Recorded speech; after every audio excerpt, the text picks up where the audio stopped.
Paz do Senhor, meu amado, bem-vindo de volta à nossa escola bíblica. Nós estamos tratando, então, do livro do profeta Amós. Então, pega a sua Bíblia, pega o seu caderno de estudos, ora o Senhor, pede a Ele discernimento, entendimento, conhecimento, sabedoria, pede a Ele proteção, porque nós podemos desvendar dos seus mistérios. Nós estamos ainda nas 5 visões e hoje nós vamos ver a quarta visão e mais um discurso de juízo. A quarta visão, na verdade, é um cesto de frutos de verão. Este cesto de frutos, ele era chamado de cais. Cais quer dizer verão ou fruto que amadurece no verão. Muito provavelmente, estes frutos eram ou figos ou romãs, que são os frutos que amadurecem nesta época. Mas aqui nós vamos observar algo mais profundo do que isso. O que significa este cesto? É interessante que aqui o próprio Deus pergunta para Amós o que ele está vendo. Lembram quando ele perguntou o que ele estava vendo e o profeta disse que era um prumo lá na terceira visão? Pois então, aqui ele pergunta de novo e o profeta diz, eu estou vendo um cesto de frutos de verão, eu estou vendo um cais. E aí Deus diz o seguinte, então, aqui é o fim. Na verdade, Deus está fazendo, junto com o profeta, um jogo de palavras, baseado na semelhança que existe entre a palavra cais, que é o fruto, que é esse cesto de frutos de verão, com a palavra ques, que significa fim. Então, cais ou ques, Deus está dizendo o seguinte, não haverá mais nada para frente. Chegamos no fim. A essência, o objetivo, o núcleo desta visão é dizer que o juízo é irreversível. Chegou-se ao fim. E aí, o profeta começa a falar de um discurso de juízo. Este discurso de juízo está relacionado com a morte, está relacionado com o terremoto e o eclipse que a gente vai ver mais para frente. O verso 3 desse capítulo 8, ele é bem macabro, ele é bem fúnebre. Ele está falando de cantoras da corte. Quem são essas cantoras da corte? Muito provavelmente eram aquelas cantoras que estavam no palácio do rei, alegrando o rei, cantando para a corte, ou seja, festa, felicidade, como se não houvesse justiça a ser aplicada. Estas cantoras iriam se transformar em carpideiras. Tá, e o que são carpideiras? Carpideiras é o nome que se dá àquelas pessoas que são pagas, normalmente mulheres, que são pagas para chorar num funeral. Então, aquelas que antes eram cantoras de felicidade, de festa, de júbilo, de tudo vai bem, agora eram transformadas em carpideiras, nas que choram durante um funeral. Mas o profeta vai além. Ele diz que os cadáveres, ou seja, a morte, vai ser tão absoluta, os cadáveres vão ser tão numerosos que eles eram jogados por todos os cantos. Então, haveria cadáver por todo lado. Isso significa que a morte vai ser tão rápida e vai ser tão profunda que não vai dar tempo nem de fazer funeral e o enterro decente. Ele continua ainda do juízo. No verso 4 até o 14, ele vai falar que Deus se lembra de tudo isso. O fim seria um terremoto, seria o eclipse do Sol. O fim é marcado pelo afastamento final de Deus do seu povo. Deus vai se afastar. Deus vai estabelecer uma ausência, uma fome de palavras, como nós vimos anteriormente. Deus vai retirar a palavra. Portanto, vai haver fome da verdadeira palavra, da palavra que vivifica. E ele vai ameaçar com uma seca. E nem mesmo os mais jovens, os mais capacitados, como por exemplo os jovens, vão conseguir suportar. No centro de tudo, amados, está o terror e a severidade de um julgamento de Deus, um julgamento justo, um julgamento que não é arbitrário. Mas por que ele é justo? Porque as estipulações que ele havia feito, que ele havia deixado, foram violadas, não foram respeitadas, não foram cumpridas. Quais estipulações? Os pobres estavam sendo oprimidos em vez de serem cuidados. A palavra de Deus havia sido sufocada em vez de ser cumprida e ensinada. O culto a Deus havia sido desacreditado porque se colocavam acréscimos que eram pagãos nos santuários de Israel.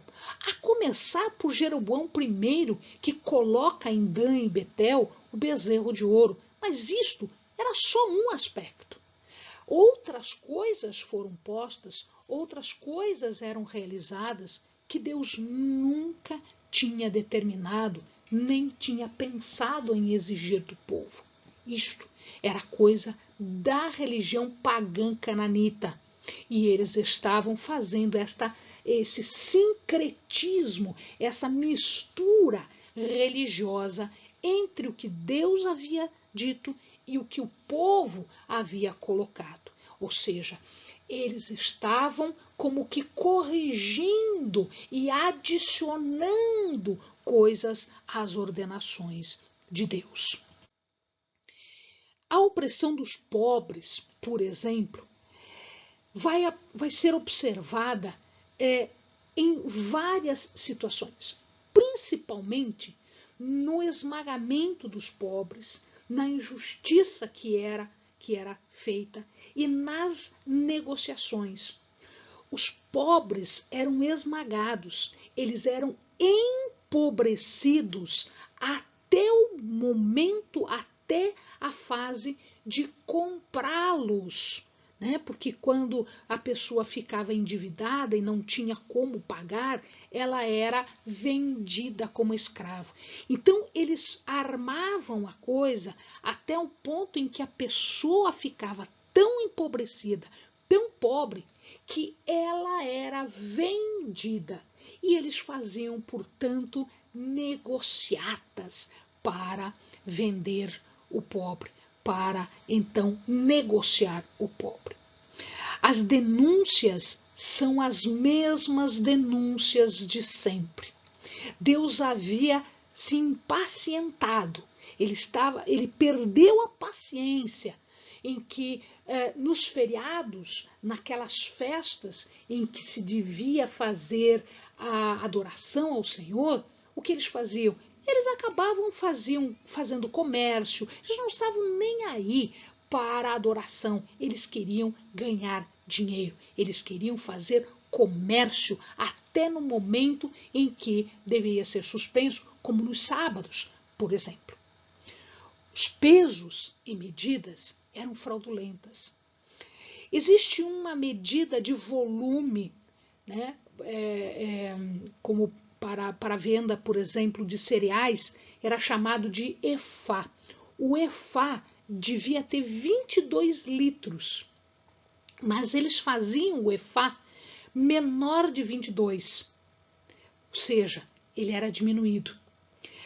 Para pagar as coisas, eles tinham o ciclo, que era o peso, que devia ter 11 gramas. O ciclo deles era aumentado.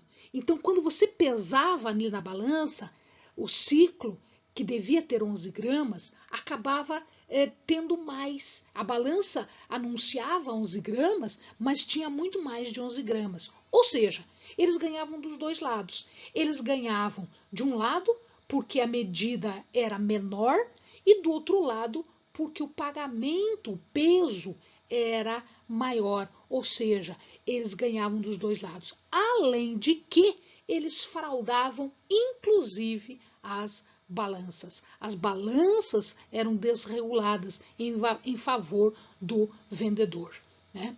Então, se requeria mais ouro, mais prata, mais dinheiro para equilibrar, porque a balança estava fraudada e o peso estava fraudado e a medida de volume estava fraudada. Em outras palavras, corrupção, roubo absoluto em relação aos pobres. O trigo não era um trigo puro. O trigo era adulterado. O trigo era refúgio. Como assim refúgio? Quando o trigo era recolhido, eles não limpavam o trigo das sujeiras, dos grãozinhos de pedra, etc. Significa, então, que não era um trigo puro, era um trigo recolhido do chão, cheio de sujeira. E, portanto, o que eles compravam a preço maior e a medida menor ainda era refúgio. Olha lá, então 3 coisas, 4 se nós contarmos a balança, 4 coisas erradas na hora de comprar.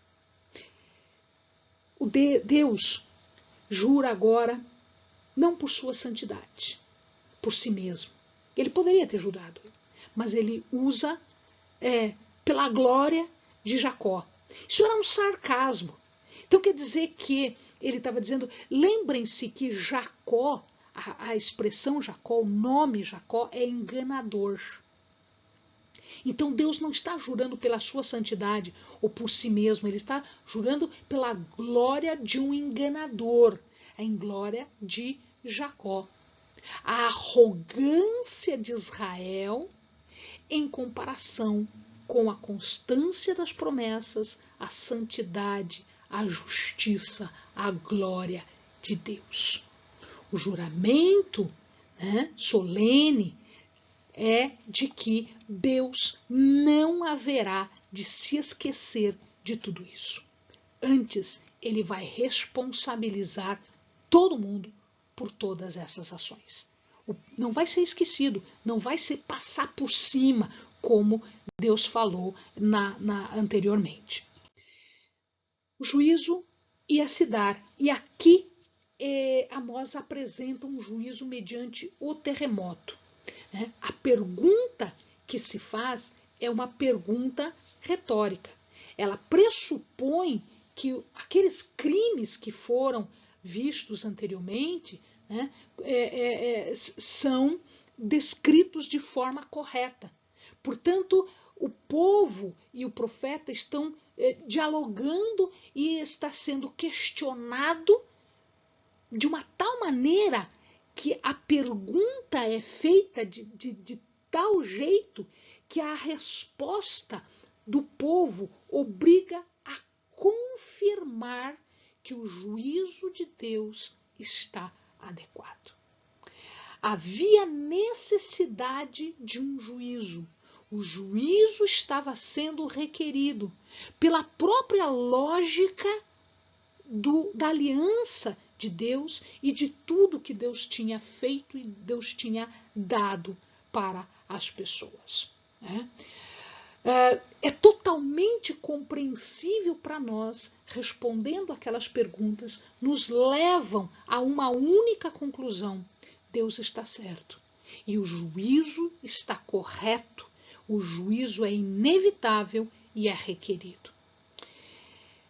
Eles cantavam um hino sobre o poder de Deus. né? E neste hino, eles cantavam que o poder de Deus era tão grande que era possível sacudir a terra.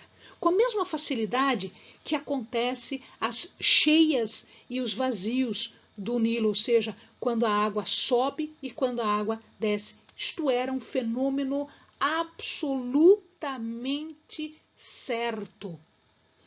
O Nilo, ele enchia e esvaziava em épocas corretas do ano.